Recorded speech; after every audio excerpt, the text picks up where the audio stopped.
Welcome back to another video. Today I want to discuss about one of my now favorite things to do, which is learning, and most importantly, learning fast. Back in my school days, I mean all those years in primary, secondary, high school, uni, I hated to learn. I've always done the bare minimum in order to pass the class up until I was around 23 and I was in my last year of uni. So as a background, even though I was born in Germany, I grew up in Romania, and school in Romania is interesting to say the least. There's a lot of theory and close to no practice at all, and mostly no logic. For me, it was really hard because I had to understand the subject logically in order to remember it, and no professor was spending time teaching us that. Even tests were all written, and obviously you got the higher grade for the best copy and paste from your notes from the class. It's safe to say that I was struggling in school, and I was only excelling at classes where I really wanted to, where I will go back home, search the entire internet and learn how to do it, like learning how to play the guitar, for example. From all these years of nonsense, I've gathered a few tips and tricks that help me learn faster,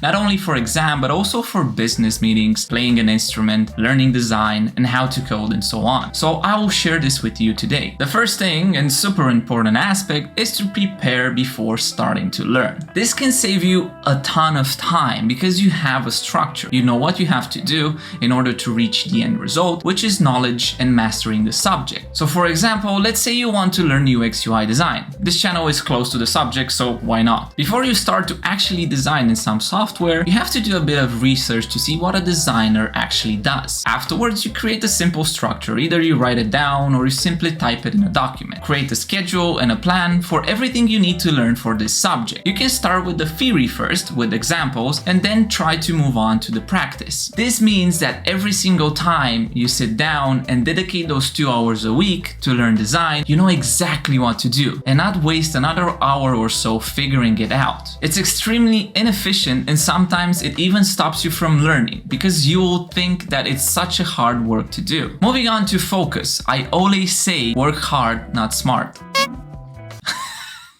Or the other way around. So if you allocated those hours for learning every day or every week, stick to it. For some people, they like to listen to music while they learn. For others, they like it nice and quiet. Figure out when you feel more focused and stick to those times. Another thing to mention here is that it's best you feel engaged in the subject during this time. It helps you with your focus. If you simply do it just because you have to do it, then you'll get easily distracted by social medias, dog barking, friends texting, and so on. So even if it's something for school, try to find something interesting in it, something new, and stay engaged. Figure out your strengths and weaknesses is the next step. And here I talk about learning specific. Some people learn better by writing things down, others by watching videos. I'm pretty sure you figure out by now what works best for you. If you can remember people's faces, then clearly you cannot remember a lot from a video, but maybe you remember what you've heard, so podcast might be better for you. All of these additional tools like videos, podcasts, or just you typing or writing things down will help you figure out what helps you and what not, and how to apply it so you can learn faster. For example, in my case,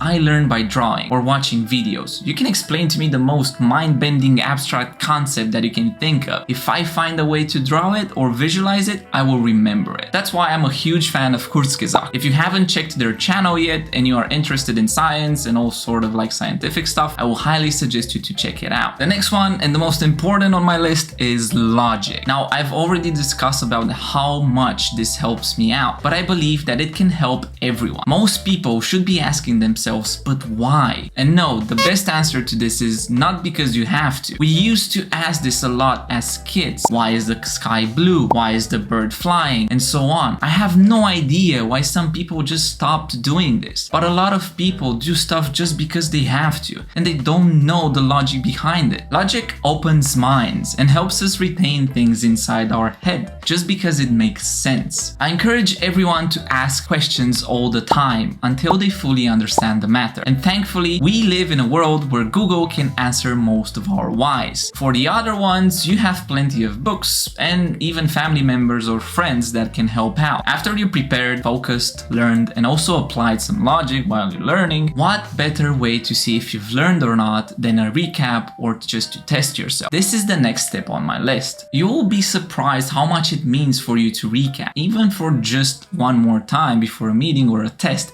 is like a stamp of approval, of confidence. I remember when I was a kid and I had to learn poems for school. And I think all of you can relate to this. My mom will listen to me before going to bed. And if I knew it then the next day I will know it even better. Some poems, I even know them now, just because I used to repeat them so many times when I was in school. This brings me to the next piece of advice. Practice. You don't learn how to walk by looking at it, hearing about it, or writing about it. You simply try to walk and you perfect it over the years. I know this isn't the most brilliant example, but you get the point. Even if it's for a simple test at school, if you offer to talk about it in class, or if you practice it at school, at home, on the bus, it brings you closer to mastering it. And last but not least is to try to teach someone else what you've learned. Kids have an instinct to talk with their parents about what happened in school. This instinct is really good because they exercise their memory and sometimes even discover other things while talking that maybe they didn't even realize happened before. So yes, if you teach someone what you've learned, not only you might be able to help someone with your knowledge, but also help yourself by solidifying the knowledge that you already gained. And that is all for today. Let me know down below if you like this type of videos and if you want to see more of these, and tips that I might have not covered in the video are also welcome down below here in the comments. And as always, you already know the drill. Hit it, smash it, ring that bell, and I will see you in the next video. Take care.